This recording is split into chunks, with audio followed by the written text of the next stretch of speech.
just hours after a ceasefire agreement. Iran broke the deal. The IDF pledged to hit back after a missile launch against Israel. President Trump said he's unhappy with both sides. He urged Israel to call off the retaliatory strike. Chris Mitchell reports from Jerusalem. Israel and Iran agreed to President Trump's ceasefire announcement, but within hours, Iran fired 2 missiles toward northern Israel. Israeli Defense Minister Israel Katz ordered the IDF to strike Tehran. President Trump urged Israel to call off the response and said he's unhappy with both sides. So I'm not happy with them. I'm not happy with Iran either. But I'm really unhappy if Israel's going out this morning because the one rocket that didn't land, that was shot, perhaps by mistake, that didn't land. I'm not happy about that. Just before the ceasefire began, a deadly Iranian missile slammed into the southern Israeli town of Beersheba. CBN Middle East correspondent Julie Stahl visited the scene. The 7-story building behind me got a direct hit from an Iranian missile just about the time the ceasefire was supposed to take effect. One bystander commented that this is what an Iranian ceasefire looks like, killing Jews to the last minute.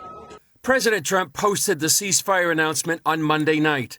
Congratulations to everyone. It has been fully agreed by and between Israel and Iran that there will be a complete and total ceasefire. He followed that with another post that said, Israel and Iran came to me almost simultaneously and said, peace. I knew the time was now.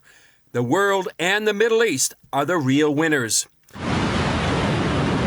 This just hours after Iran launched a barrage of missiles at a U.S. military base in Qatar. 13 of the 14 missiles were intercepted, and the attack did little damage.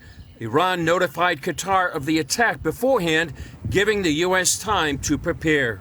After Trump's announcement, the Israeli government released a statement and said it achieved the main goals of its military operations against Iran.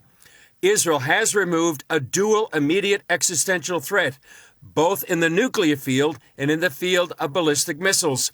In addition, the IDF achieved complete air control over the skies of Tehran, inflicted severe damage on the military leadership, and destroyed dozens of central Iranian government targets. In the past 2 days, the IDF also hit Evin Prison, the headquarters of the Baghis, and the Israel destruction clock inside Tehran. These are not sites that have strategic significance, but they have immense political significance. They are the pillars, if you will, of this horrendous regime. And by bombing them, Israel has weakened that regime.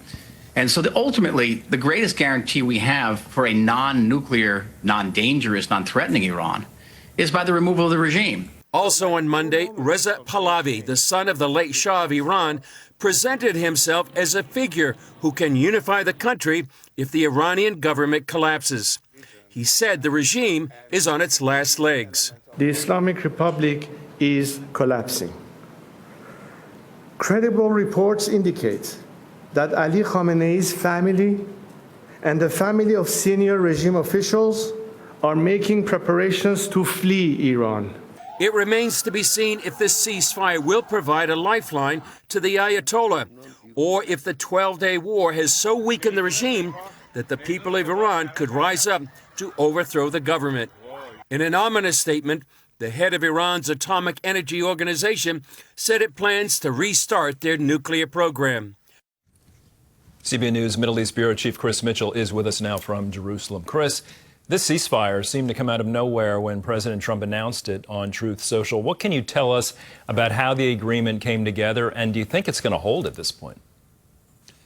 Well, it's a great question, Andrew. It did seem to come out of nowhere just one day after President Trump had mentioned on Truth Social the possibility of regime change.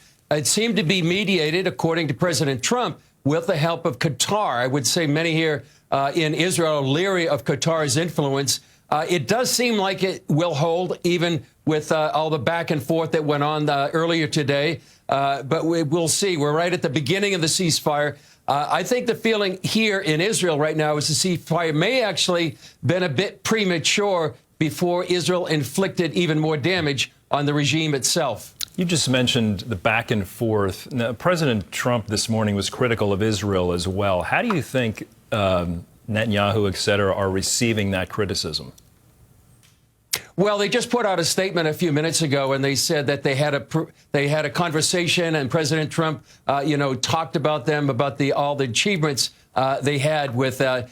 But I think that people generally here and the leadership as well are very grateful for President Trump, what they did with the Midnight Hammer and what they did with the Fordo enrichment facility. But having said that, I think there is a sense that maybe this stopped a little bit too short before reaching all of the goals of the regime.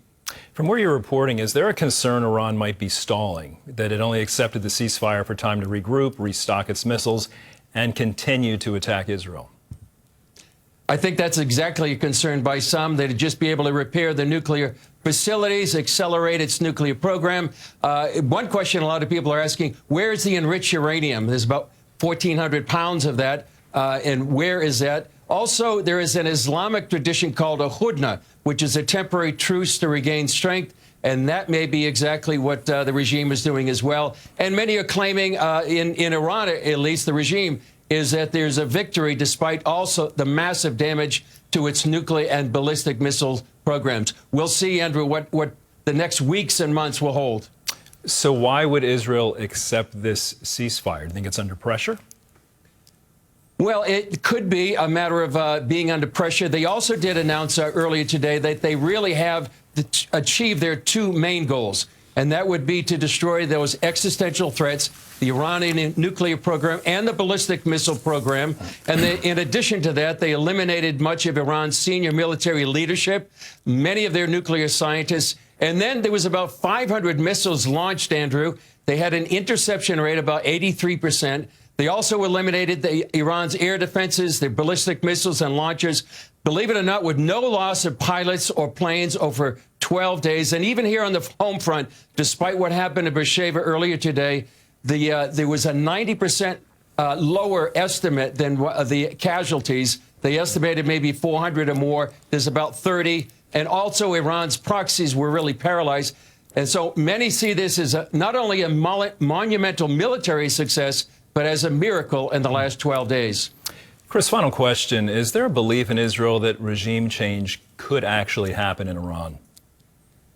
Certainly the hope and prayer of many, and it really depends on if the regime is weakened enough so there could be a popular uprising. There have been many in 2009, 2022. The question is, how much have they been weakened, and will there be enough organized opposition to be able to take over the regime? That's certainly the prayer of many here in Israel and throughout the Middle East for this wicked regime that's oppressing these people for the last 46 years.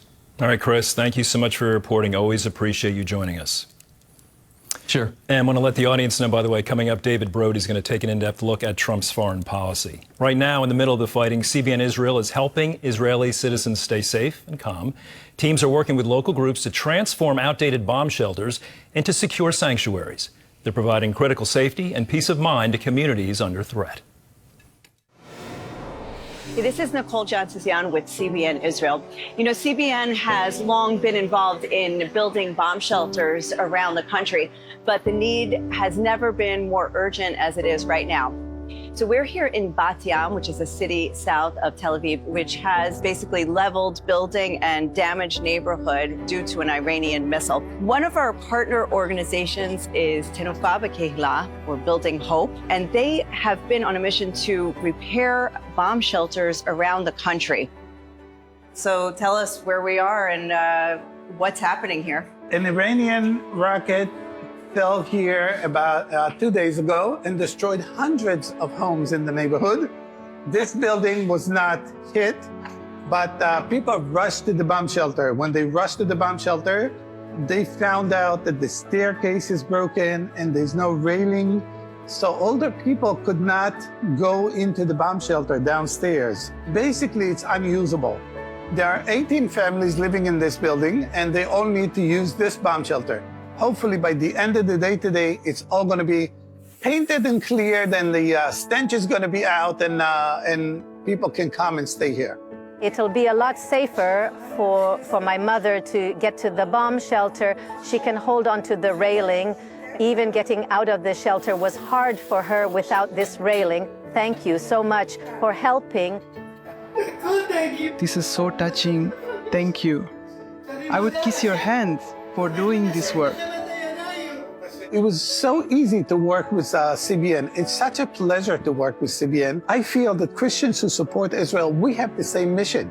We have, a biblical mission to strengthen Israel and make sure that the Jewish people is thriving in Israel. Sometimes it's something as simple as a railing that is going to save lives, especially in an emergency. So we want to thank you so much for your support, because your support is literally helping to save lives here. What an incredible difference you're making. We see the news and we see how missiles and bombs destroy buildings, and we see the rubble and then tend to move on. But have you considered trying to get elderly parents, grandparents down these steps to bomb shelters? We take things for granted. There's 18 families living in that building in an unusable bomb shelter, trying to get the elderly to safety. CBN Israel is making a difference, a very unique difference in the lives of Israelis. You can support CBN Israel as we work in Israel to help people in these desperate situations. There are many ways you can help. You can give us a call, 1-800-700-7000. You can go to a special website, cbn.com/help-Israel. You can also text Help Israel to 71777. You can also write CBN Israel. You can also just jot Help Israel. CBN Center, Virginia Beach, Virginia 23463. We're helping the elderly Holocaust survivors, distributing food boxes. There is so much to be done, especially bringing hope and letting people know they are not alone. Thank you for the difference you are making.